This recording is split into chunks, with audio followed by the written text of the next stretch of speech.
Hi, everyone, and welcome to another Winona Live Q&A. We're so glad that you're here today. If you haven't been to a Winona Live Q&A, these are a lot of fun. If you have been, welcome back. But for those of you who haven't, kind of the way that these work is, in a moment, I'll have Dr. Green kind of introduce himself and give a little bit of a spiel. But essentially, we get to answer all of your questions that you have been wondering about, you have questions about, you kind of just want discussed with you. This is what that time is for. So usually it gets a little bit crazy and a little bit busy. So if you want your question answered, go ahead and put it down in the chat.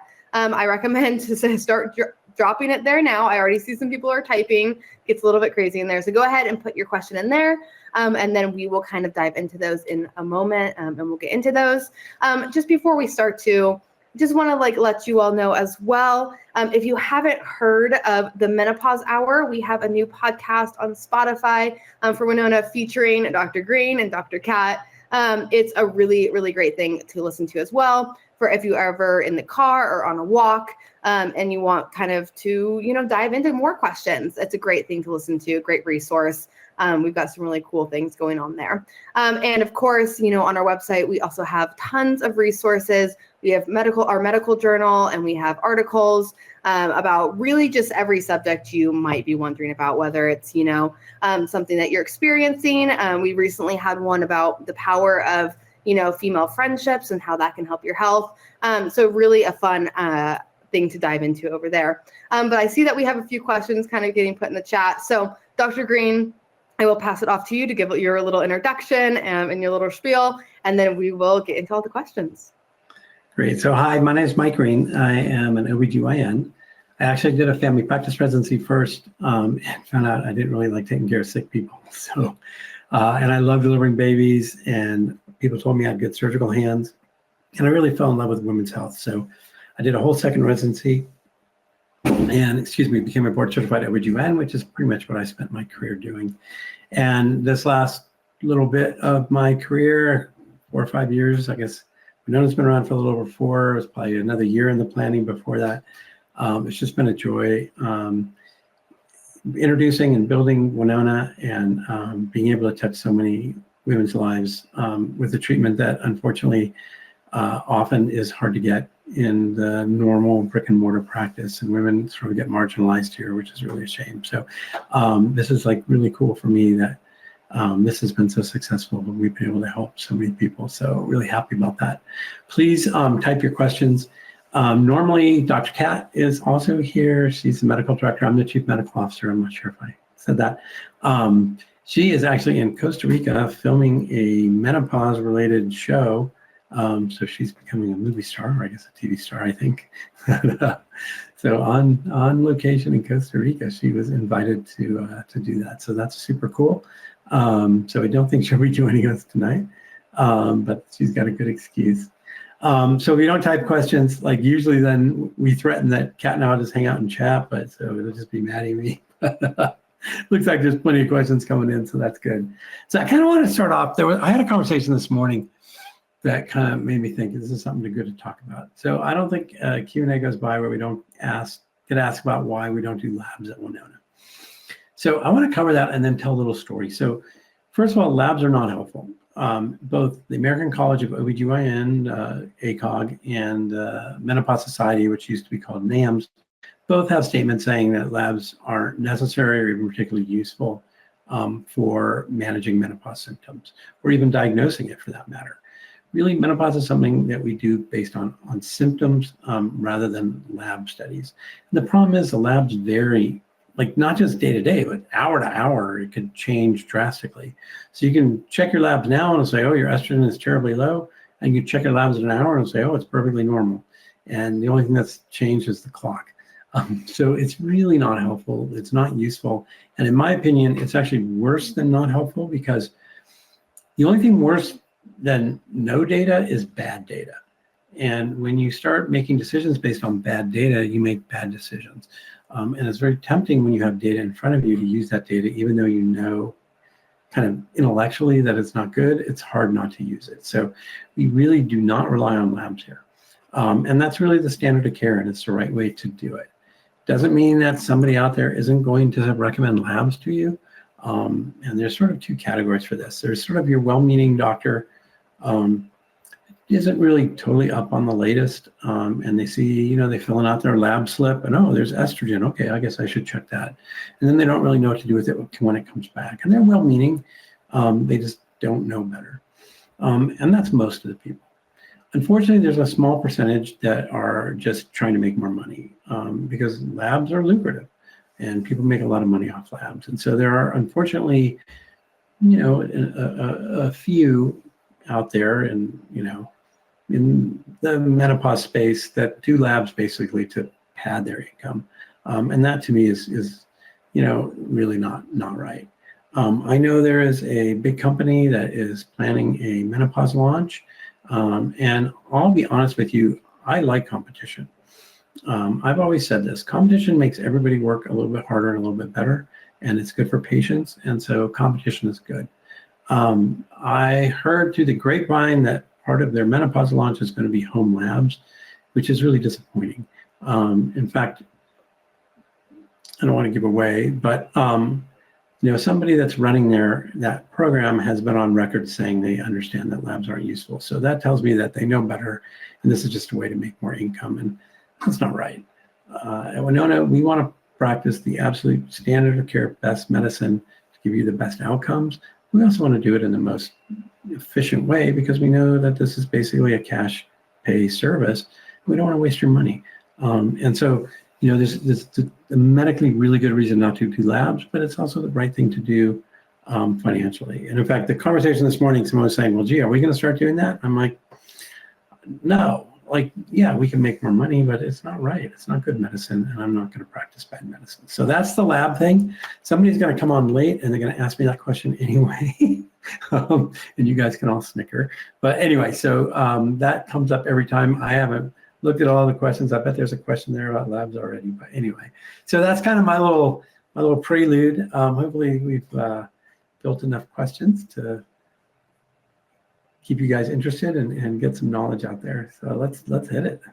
That we do. I was going to say we have a lot of questions already, so we should dive into those. But yeah, thank you, Dr. Green. I think that's a really good word as well, and that's something I've really appreciated about Winona too. Is just really like how much they care, for patients and kind of what that looks like. And yeah, so I think that's always great to hear. I think a doctor saying and putting patients first, I feel like is such a good thing. But kind of to dive into the questions for tonight, our first question is from Angie. And Angie says, she says, I've had diarrhea for the last week or so, about 2 to 3 times daily. She says, I started Winona combination cream on 5/1. And she says, I also have dry mouth. Do you have any thoughts on this? Diarrhea is not a typical side effect of these medications. It just isn't. The caveat would be some women do have some unscheduled bleeding when we first start the medication. That's fairly common, and that can cause some cramping of the uterus, which can stimulate the colon because the intestines sit right on the uterus. So that's the one time you can sometimes see diarrhea. But if you're not bleeding, I don't think it's related. You probably ate something or have a little stomach bug, or there's a million other reasons for diarrhea. It's probably not from the HRT, even though I understand there's this sort of timing thing that it kind of makes sense, but it's not a typical thing that we see. The dry mouth is most likely from dehydration from the diarrhea, because that's one of the things that diarrhea does, is cause dehydration. So I would guess that they're linked. Dry mouth is also not a common side effect of HRT. So I think you probably got a little bug going, or you ate something. But I don't know if you traveled recently, but don't drink the water, right? But I don't think it's from the hormones. And our next question comes from Julia. And Julia says, what's the best way to take progesterone, estrogen, and testosterone at the same time? So progesterone is, for most people, it tends to make them sleepy. And so we typically recommend taking progesterone at night. Every once in a while, you get somebody who gets the opposite effect, and it's activating instead of sedating. And so if you find that you're taking progesterone at night and you're like bing, wide awake, like you just drank a cup of coffee, take it in the morning. Even more rare, but it does happen. Sometimes progesterone can cause crazy dreams that aren't pleasant. And so if that happens, take it in the morning, that solves it too. But for the vast majority of people, you want to take progesterone at night.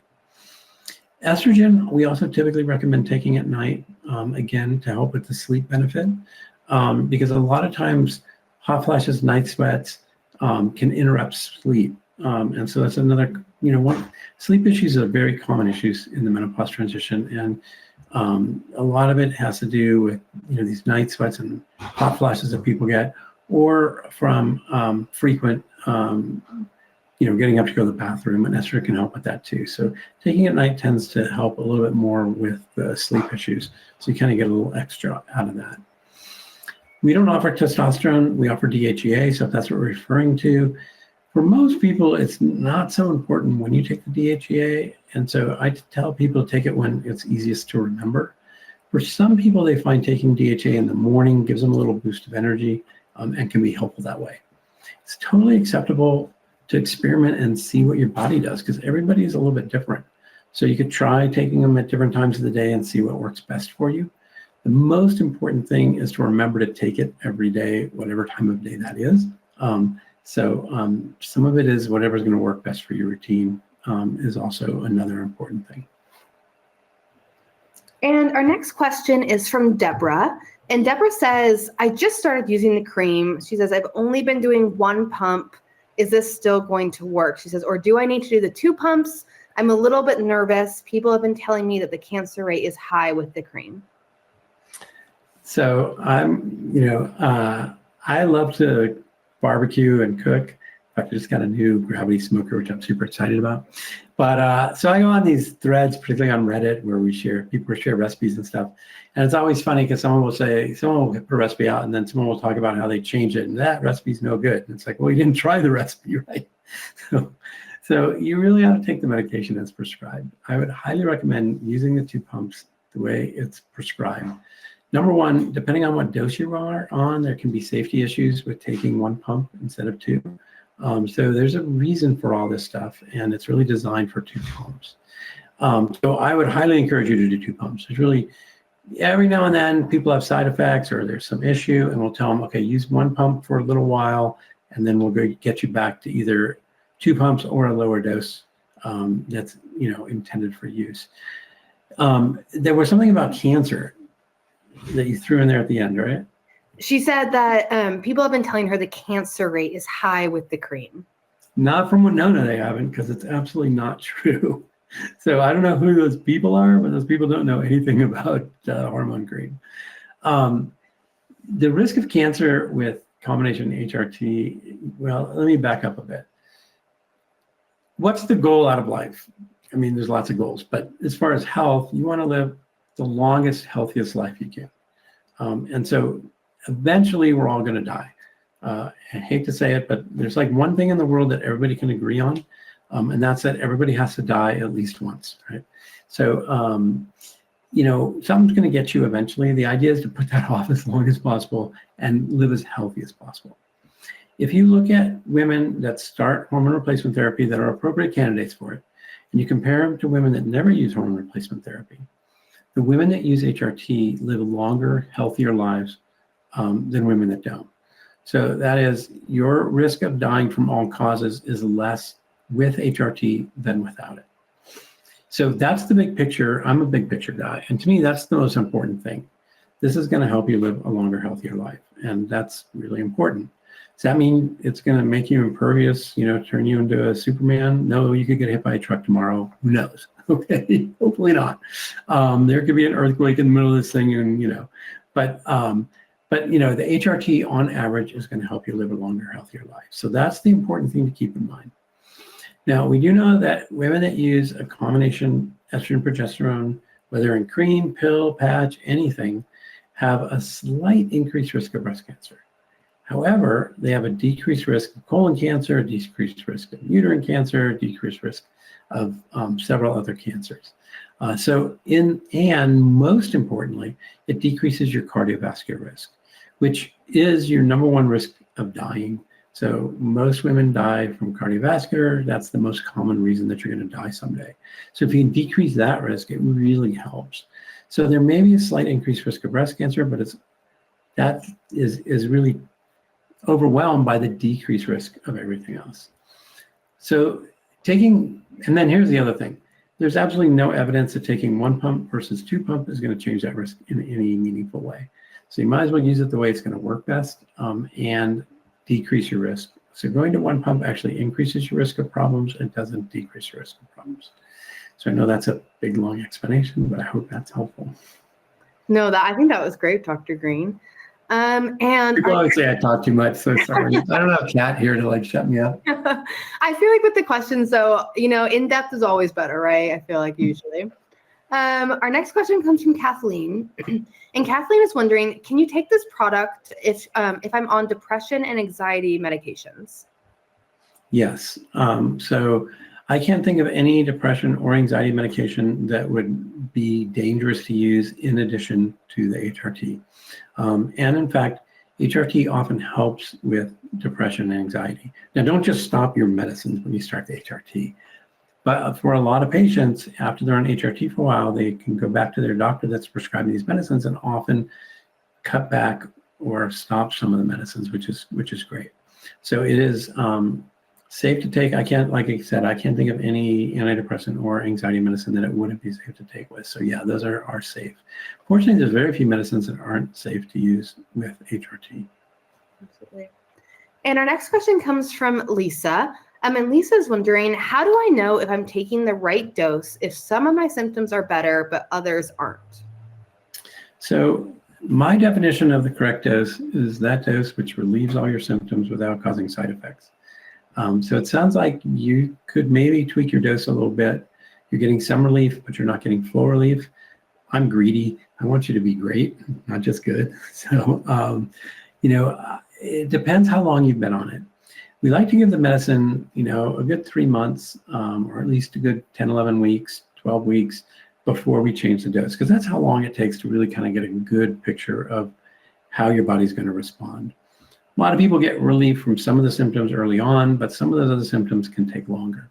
So if you're past that mark, I would message your doctor and talk to him about the symptoms that are better and the symptoms that could still use help, and they can help adjust your dose in the right way, depending on which symptoms you are. We tweak it different ways to try to really fine tune this for you. So when we dose this originally, I have an algorithm I developed over about the first 1,000 patients. It works really good. And most of the time kind of dials it in, pretty close or just right. It's purposely designed to underdose a little bit. So, there's a range, and I'd rather be at the low end than the high end. And the philosophy is that if I'm going to miss, I'd rather that I relieve some of your symptoms, but not all of your symptoms, rather than cause you a bunch of side effects. So if I overdose you, it's going to cause problems, and then we've got to kind of get it down. So I'd rather not cause problems, so it's better to sort of ratchet up slowly. So that's how the program is designed. It's designed to get it mostly right, and for most patients, it's good from the beginning. But if it's not, then hopefully, and most of the time, it's just adding on a little bit rather than taking away. But sometimes, every now and then, somebody's super sensitive to the medicine, and we do overdo it a little bit, but that doesn't happen very often. And our next question is from Paula. And Paula says, which part, if any, of the therapy is causing weight gain? She says, and I've been gaining a little bit of weight, and can I expect it to go away? She says, I'm about 3 weeks in, and I'm on Zepbound, and it's very disheartening, and it's making me want to stop. So 3 weeks in, it's probably water retention. Long term, for most women, these medications make it easier to lose weight. And by the way, there's really emerging data that GLP-1 medications such as Zepbound and HRT work synergistically together for weight loss better than either one alone. So you're on a great combination. I wouldn't make any judgments based on the first 3 weeks of the medicine, especially with weight gain. It's probably water retention, which is fairly common, and that tends to go away with time. It can take a little while. The medications, it's a little frustrating, but it's kind of the way you want it. The side effects kind of happen right away, which is a bummer, and then they tend to go away. The benefits take a while to come on. So like in your case, you've been on it 3 weeks, you probably aren't getting that much benefit. Now you've got some weight gain, which is getting, it's probably temporary in water. It's frustrating because you're all excited, oh, I'm gonna feel so much better, and you start the medicine and like you don't feel better and you're having side effects. That's a drag.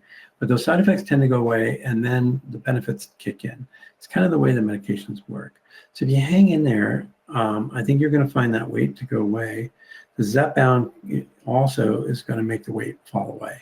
And in the long term, you're gonna find really good success would be my prediction. So hang in there, it's relief's coming. And our next question tonight is from Linda. And Linda says, should a woman consider surgery if menopause continues for over several years? We don't do surgery for menopause. So I'm not sure what surgery you're thinking about. But for menopause symptoms, there really isn't a surgery that helps. So no, if menopause symptoms are continuing, it means we need to, start you on HRT if you haven't started yet, or, fix your dose so that we can get those symptoms under control. But there really isn't a surgery that's gonna help with that. There's a few exceptions. I guess let me throw a caveat in there. Mm-hmm. If your symptom is vaginal prolapse or urinary leaking, there are surgeries that can help with that. And HRT it's kind of the first line treatment for those things. And for mild to moderate symptoms, it can work quite well. But sometimes it's just so advanced that you do need surgery for those two things. So it depends on which menopause symptom you're talking about. Absolutely. And our next question is from Sandra. And Sandra's wondering, should a woman start HRT even before having clear menopause symptoms? Well, the operative word there is clear. So the classic menopause symptoms, the hot flashes and the night sweats and the mood swings, sometimes are a little bit late to the game. And menopause symptoms often start much more subtle. A little bit of brain fog, maybe some sleep disturbances, you're starting to get a little belly you didn't get, things like that aren't like necessarily totally obvious. And that's a great time to start HRT. And some women never get hot flashes or night sweats or the other classic things, or they develop later. So you don't have to wait until you're like miserable. And so I'm kind of jumping on that word clear because I think a lot of people miss these subtle signs. We see a lot of patients that have gone to their regular doctor with these more subtle signs and they're on the younger side and their doctor doesn't even think about menopause, or worse, orders labs and labs are normal. Oh, it can't be that. Which again, labs don't help. And that's one of the places where women get marginalized because the labs are normal, even though there's symptoms. And so they put them on other medications, maybe an antidepressant or maybe Adderall or something like that, when what they really need is HRT. So a lot of times it's pretty subtle at first, and that's a great time to start the medication. And our next question is from Mariah. And she's wondering, what does DHEA help with, and how do I know if I need it? So DHEA gets broken down almost immediately, like within 30 minutes of taking it, into testosterone and estrogen, but it's a testosterone that we're using the DHEA for. Testosterone is a controlled substance in most states, so we can't provide it through our platform. And so DHEA is it's actually a safer way of doing testosterone anyway, because it's not, at the doses we use, it's not going to overdose you. So it's really used to increase your testosterone a little bit. And at first glance, women are like, testosterone, that's the male hormone. And it's true, testosterone is the dominant hormone in men, just like estrogen is the dominant hormone in women. But women do make a little testosterone, and it's beneficial. And we know that if you look at women age 20 and you compare to women age 50, testosterone levels on average are 50% of what they were at age 50 to age 20. And that can be important. And so things that DHEA can benefit would be energy, libido, and weight loss. Those are kind of the three big ones that DHEA helps with. So if you're having any of those symptoms, DHEA may be a nice addition for you. And our next question comes from Vita, and she's wondering, she says, hi, I just started HRT 7 days ago. Why do I feel so emotional for the last 2 days? So this is kind of what I was talking about earlier with the side effect thing. What happens is it takes about 3, maybe 4 weeks to really get a steady blood level. And so at first, the blood levels of the hormones are climbing until they get to that steady state, and then they level off and they get steady. The body does not like changing hormones. And so in those first few weeks, you've got this sort of rapid increase of estrogen. The body doesn't like that, and it responds negatively. And that's where side effects can come in. And those can be a lot of things. It can be emotional. It can be, the water retention, as we talked about earlier. Some women actually get an increase in hot flashes and night sweats in the first few weeks because of that sudden rise in estrogen. As those levels steady off and we get to that level we want, we get a nice, what we call a steady state, where they stay about the same. Those side effects tend to disappear, and that's when the benefits come in. So it's not surprising that you have some side effects in the first week or two, but if you can hang in there, they should go away.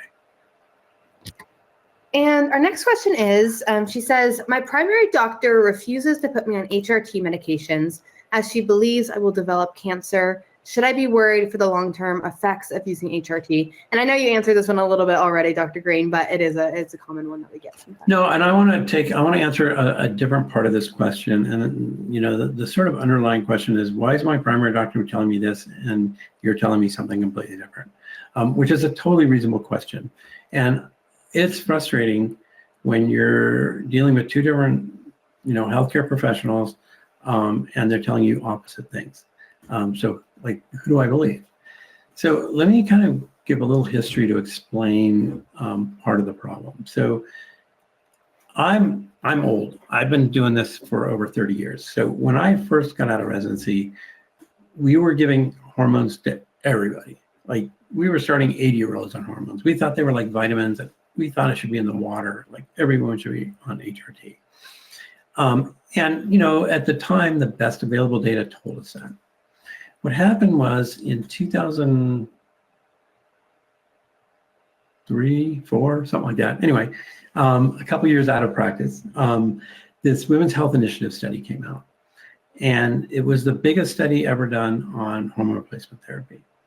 Unfortunately, they didn't just release the study. They released little excerpts of it and, the media outlets. And so you got these crazy headlines where people didn't even have the whole study to look at. It was doctors are killing patients with HRT and all this stuff. And it scared everybody to death. I remember the day that hit, because the phone was ringing off the hook at the office, and all these women were stopping their HRT, and then they were just miserable. It was a bummer. When the study was finally published and everybody was able to really dig into it, what it really said was, hey, HRT needs to be used properly. It's a medicine, it's not a vitamin. No, we should not be putting this in the water.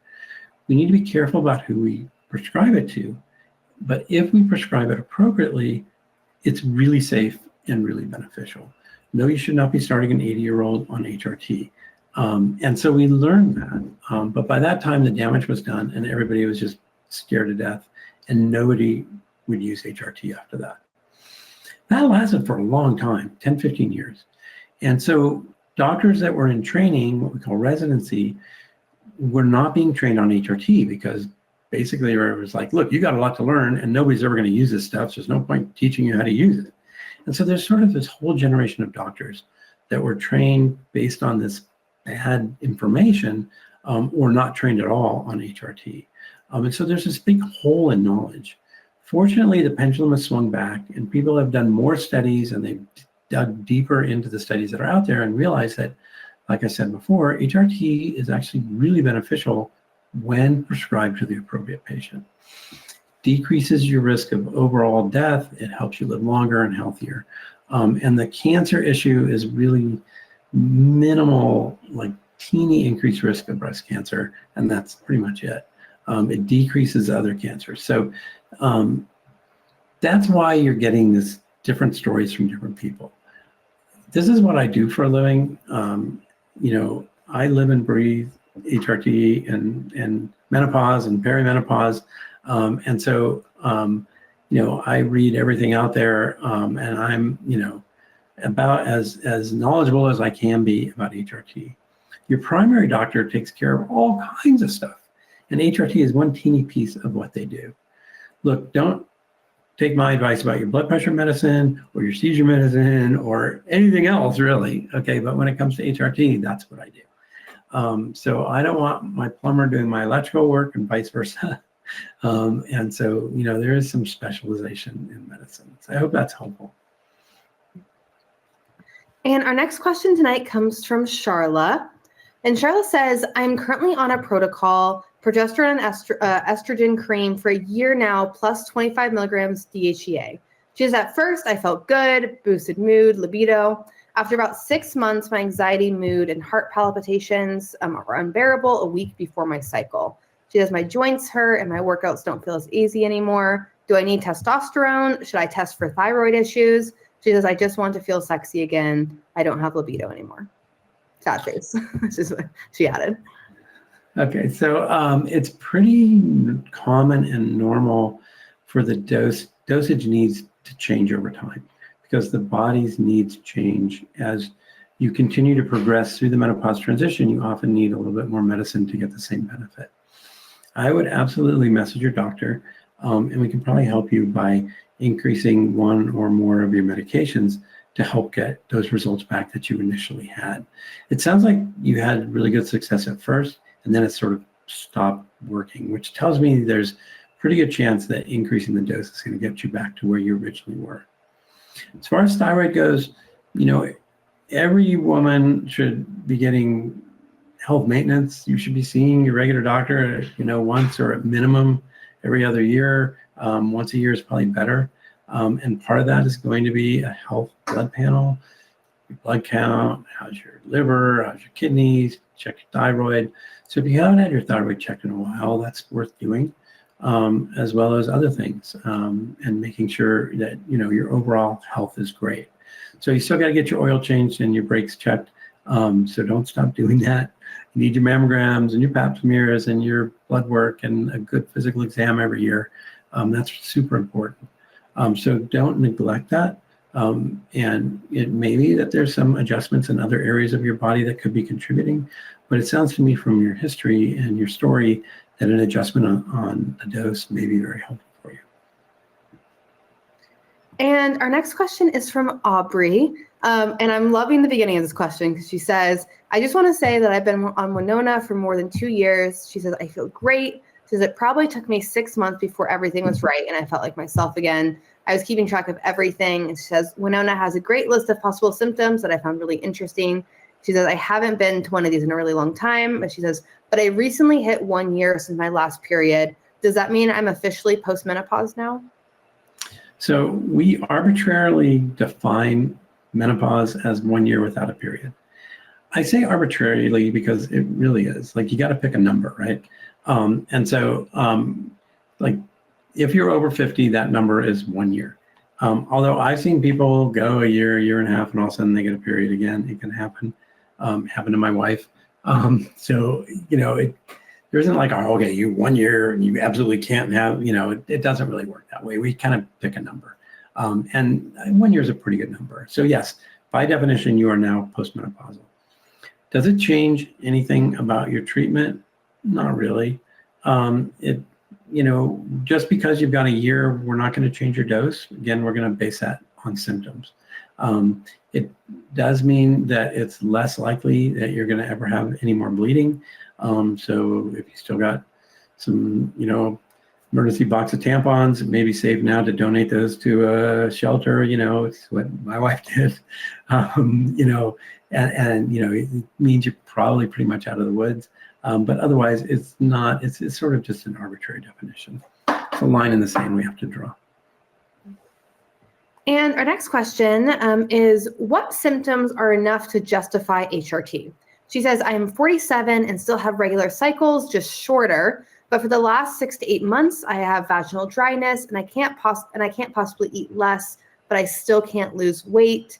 And she says, no hot flashes or insomnia, though. She says, is it still justified? Also, how safe is it to take for over 12 or 15 years?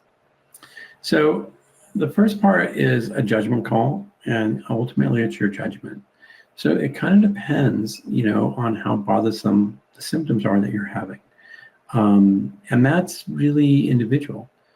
Some women will have the same symptoms, and for one, it's like, it's no big deal, and for other, it's driving them crazy. So if these are symptoms that's obnoxious or annoying, it may be worth treating.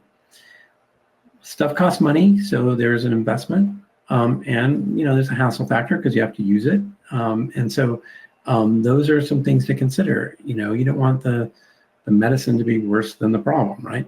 So if the symptoms are a little annoying and it's worth it to you, spend a little bit of money and do the treatment, and remember to do something every day or every couple of days or however, whatever you end up being on, then I think that justifies treatment right there. If it's like, yeah, it's there, but it doesn't really bother me, and gee, dealing with medicine seems annoying, then it may not be time yet. So that's a judgment call that no one really can make for you but yourself. It's, you got to kind of count the costs and make sure the benefits are going to be worth it. The second part was a risk question. I forgot exactly how it was worded. Sorry. Yeah, the second part was she was wondering, how safe is this to take for over 12 or 15 years? Yeah, great question. And the answer is that we used to say use the least amount for the shortest amount of time, and that has kind of gone away. And the new thinking really is that for a lot of people, this is good to be on for long periods of time. And there are a lot of women, and I'll tell you what, a lot of female OBGYNs in particular, that are planning on being on this forever. I know Kat would tell you right now, you can pry this out of my cold dead hands, because I've heard her say that on other Q&As. So it's safe to take as long as it's helpful. And there's actually some health benefits to being on it long term, particularly the cardiovascular benefits, decreased risk of osteoporosis, decreased risk of certain cancers. So it's now the new thinking is that it's considered safe to be on it as long as it's beneficial for you. And it goes back to the first part of that question, what is beneficial? And everybody has to make that decision for themselves. Like, how much is it helping you, and is it worth the hassle factor and the cost of using it? And again, that's a very individual decision.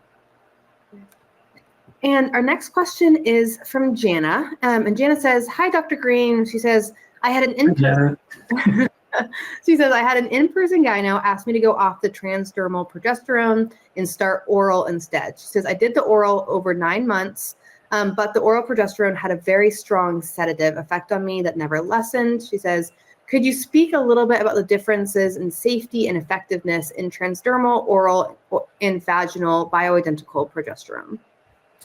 So progesterone is a large molecule, which means that it doesn't penetrate through the skin as well as estrogen does. So transdermal progesterone is tricky. It needs to be done right or it doesn't work. And so that's the key. There's a couple things. Number one, you have to use the right kind of progesterone. Number two, the dose has to be adequate. And number three, you need a good compounding pharmacy that's doing it right. Those are the three things you need to be able to use transdermal estrogen safely.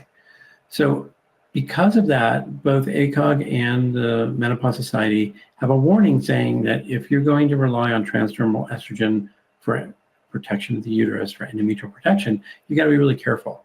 And you know what? I completely agree with them. And if I was the person responsible for writing the position statement, I'd write the exact same statement, because they're right. You really do. I can tell you, Winona, we are exceedingly careful. I can't tell you how anal we are about this, because we don't want to hurt anybody.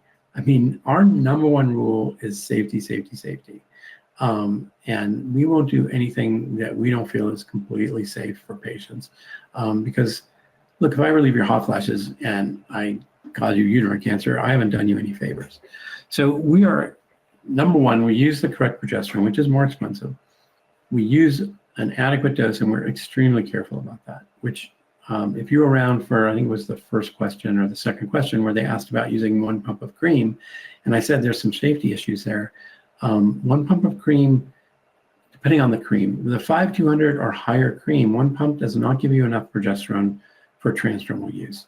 And so it's okay for the short term, but it's not okay for long-term use. So, those are the kind of things that we consider, and we make sure that we have an adequate dose in our creams. And number three, we have our own pharmacies. So we have our own, we have 2 compounding pharmacies, one in Idaho and in Twin Falls and one in California. And so we have control over the quality, the QA. I'll be honest with you, if that wasn't the case and we were just using sort of random compounding pharmacies across the country that I didn't have any control over, I wouldn't feel comfortable prescribing this way. But I know we're doing it right. And we've had over 150,000 patients come through Winona, and we haven't had any problems with their progesterone. So thank goodness. Okay, but it's because we're really careful about this. So I understand where your gynecologist is coming from. They don't know that. They don't know me. They don't know how we're doing it. And so they're worried for you. And what their advice isn't completely wrong. And if I had a patient come into my office on some cream and I didn't know where it was coming from, I'd be concerned as well. But I can tell you from the other side, since I'm the one supplying it, that our cream has adequate progesterone to protect your uterus. It works. Ultimately, you've got to make a decision whether, the comfort of following your gynecologist, who you probably have, is probably a great gynecologist and you have a great relationship with, is worth the extra sedation, or if you feel comfortable using the cream. I'm comfortable prescribing this to my family members. But ultimately, you've got to decide that. But I can tell you that 100%, we are very, very careful to make sure that that cream, the progesterone in that cream works. And like I said, we haven't had any problems, so we know that it is working for our patients. And our next question tonight comes from Krista. And Krista's wondering, is it okay to take HRT with hypothyroidism? She says, I had a thyroidectomy in 2022. Yes, absolutely. It does not replace your thyroid medicine, okay? So you're going to need thyroid medicine, super important. So don't stop your thyroid medicine because you're on HRT, but the two in combination work fine. Now, some people think, well, gee, it's going to mess up my thyroid levels. Thyroid is a really tricky drug. It's just super finicky, and almost anything can affect your thyroid levels. I mean, changing your diet, like going to a different, all of a sudden you decide to do a keto diet or you become a vegetarian, or that can change your thyroid levels. Almost anything can.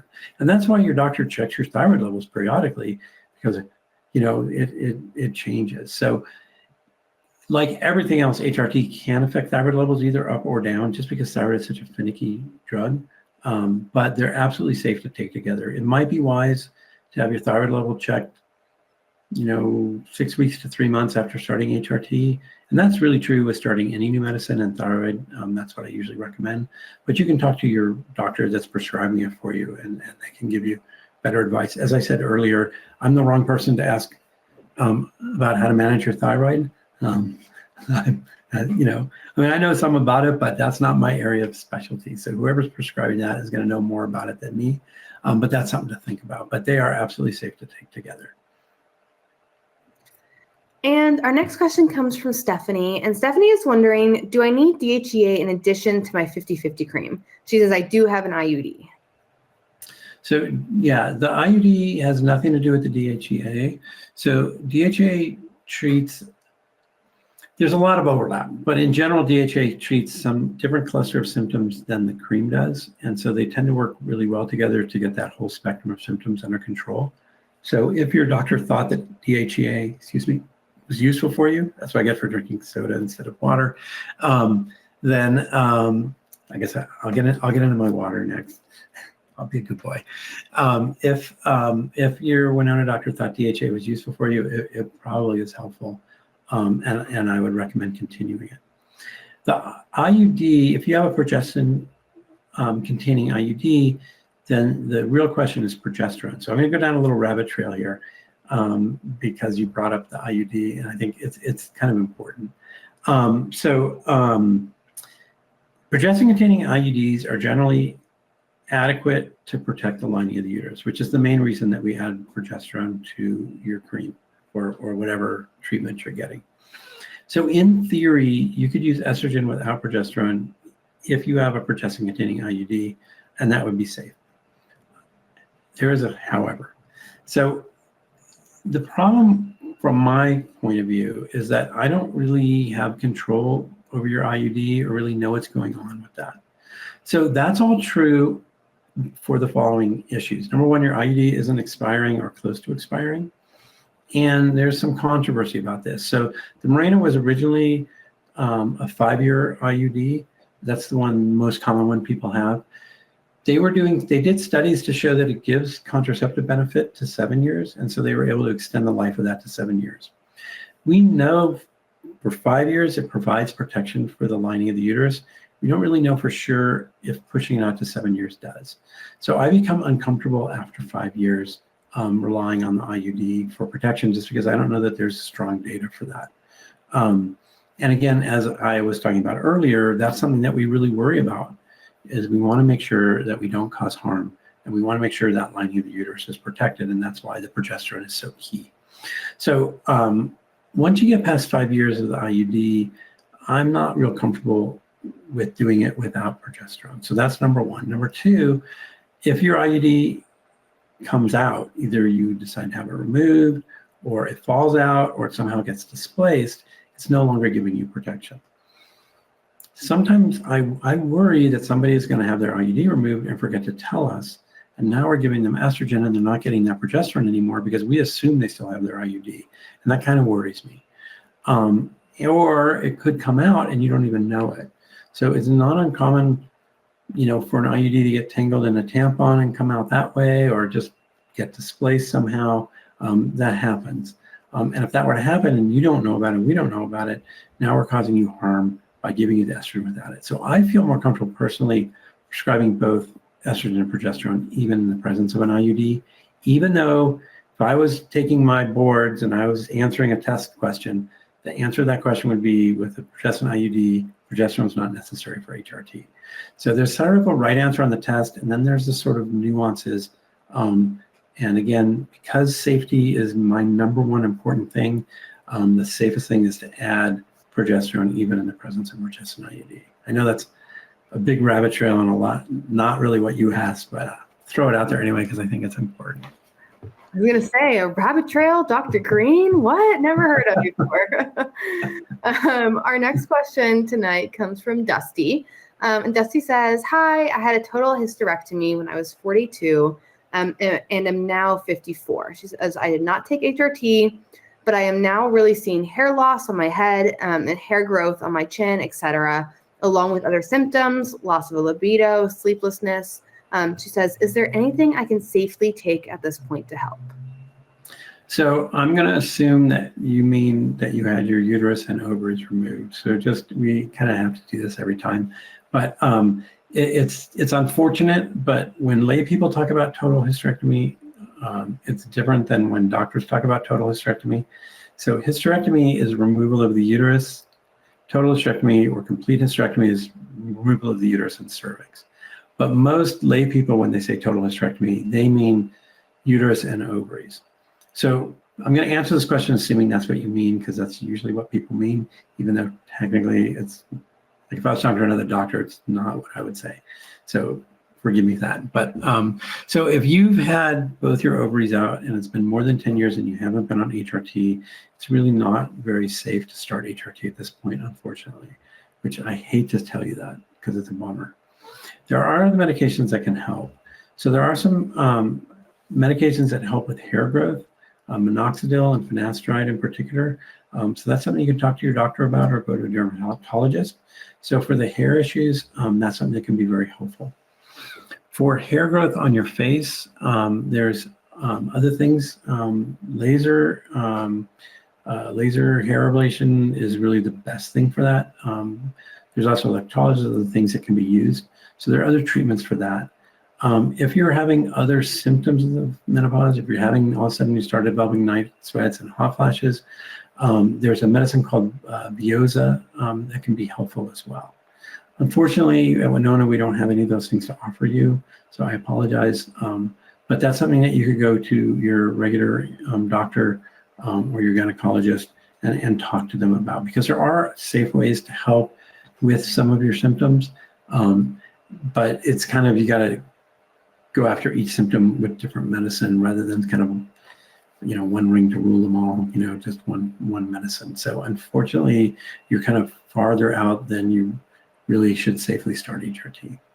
And that's kind of back to my original monologue when I was saying that one of the things we learned from that study is that we have to be careful who we prescribe HRT to and make sure that we do it safely. And that was one of the things that we learned, is that if you've been 10 years postmenopausal, whether that's through natural menopause or surgical menopause, or you're 60 or over, you really shouldn't be starting HRT for the first time. And it looks like our next question tonight comes from Lisa.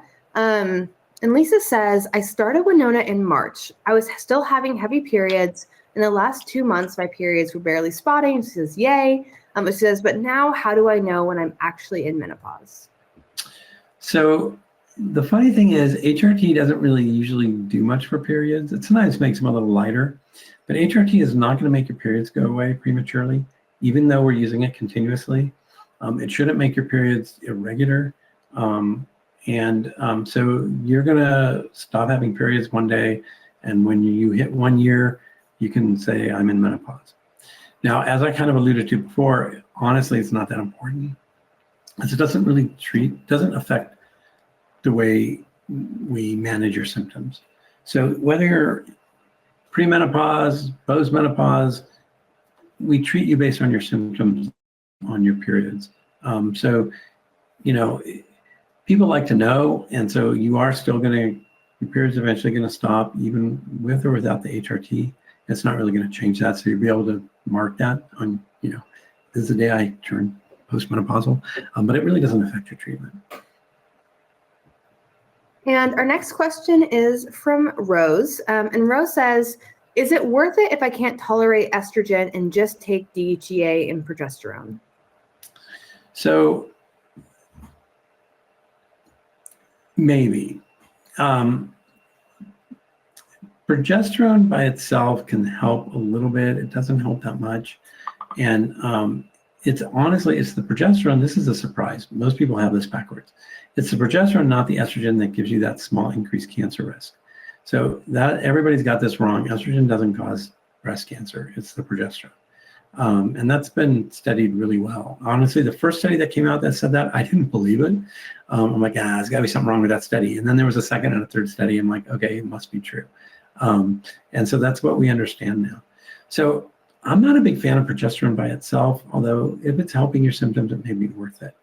But and the DHEA kind of treats a different cluster, so that may be beneficial for you as well. So that's probably worth using. When you say you can't tolerate estrogen, if you have a health condition where estrogen's not safe, then you probably shouldn't be taking DHEA or progesterone either. If it's just that it gives you side effects, it may be that you're on too high a dose or you're not. We need to change the way you're getting it, whether it's a cream or a patch or a pill. And sometimes just manipulating the dose or changing the delivery system can help it so that you can tolerate it better. So it's something to think. Absolutely. And it looks like our next question is another one from Rose as well. It's a little bit of a 2 in a row. She's wondering, she says, have you seen or heard of estrogen exacerbating asthma? She says, I tried the estrogen patch along with the progesterone pill from a different OB, and I believe it made my asthma flare pretty bad. That's interesting. I have not really seen that. Weird things happen. And if that was your experience, it's quite possible that was what happened, or it may have been some coincidence. But it's not a typical estrogen side effect. That would be a pretty rare side effect. Excuse me. And it may be the dose was too high, or maybe changing delivery systems might be beneficial for you. Absolutely. And it looks like we have about time for one more question. And there's an interesting one I think would be interesting to hear about. We have a question from Nikki. And Nikki says, I've seen lots of the news on nicotine helping menopause lately. Can you share more on these new findings? Yeah, it's not worth it. So, I mean, cocaine helps you stay up and study all night, but I would not recommend it. Nicotine has a lot of negative issues for the human body, and talking about side effects. And there's no way it's going to help more than HRT. HRT is extremely safe. It's very well studied. We know that it increases longevity and quality of life. So, you know, it seems to me this is smokers justifying their habit. So no, don't take up cigarette smoking to help your menopause symptoms. Gosh, I'm trying to remember what it is. There's a cancer. It's like the only cancer that I can't remember which one it is. It might be. Oh, it doesn't matter. But there's a cancer where exercise, that's actually a common one, decreases the risk. But drinking alcohol decreases risk. And so the joke is, well, you should just run from bar to bar and you won't get this kind of cancer, right? So that's actually not the right answer. And so even if nicotine, you know, does maybe help some menopause symptoms, it's not going to help as much as HRT. And now you got all the risks of nicotine. So, you know, it's like, well, yeah, maybe that's true, but like, it's not going to be worth it. Absolutely. Well, thank you so much for those answers, Dr. Green. And I see that there's a number, and this is how it is quite often on our Q&As, of questions that we didn't quite get to. But don't worry, there's a few things I want to point you towards. First of all is your Winona doctor. You can message them in your patient portal. Any of the questions that were in here, these are great questions to send to them. They will answer them just like Dr. Green did. They really want to help, and that's a great place to kind of ask those questions. Other resources are we have live Q&As like this pretty often, and we also have doctor dialogues. Those happen 2 to 3 times a month. So we really hope that you'll join us for the next one, and hopefully we can get to your question then. Again, also I mentioned the menopause hour earlier on Spotify. A lot of them have answers to your questions just like this, and you can kind of dive in and take charge of your, you know, your menopause journey as well by listening to that. And then of course, go ahead and explore any of our medical journals on bywinona.com. We have lots of articles in there just on different symptoms, on what those can mean. And it might be that your answer is in there somewhere. So thank you all, though, so much for taking the time to be here tonight. I think it says a lot about you all that you're taking the time to be here and that you're diving into your journey, your medical journey, your menopause journey. It's so great always to see so many people here. And thank you, Dr. Green, so much for giving your time and your answers. I know that everyone always loves that, and I think it's super wonderful just for our audience and all the Winona patients as well to kind of get a little bit of your time and get to kind of ask their questions and everything. So thank you, everyone, for being here. We hope that we'll catch you at the next live Q&A. And until then, I hope that everyone has a great rest of their night or afternoon, depending on where you might be in the US. But we'll catch you all next time. Great. Thanks, everybody. For those who didn't get your questions answered, sorry for my rabbit trail. I'll see you next time.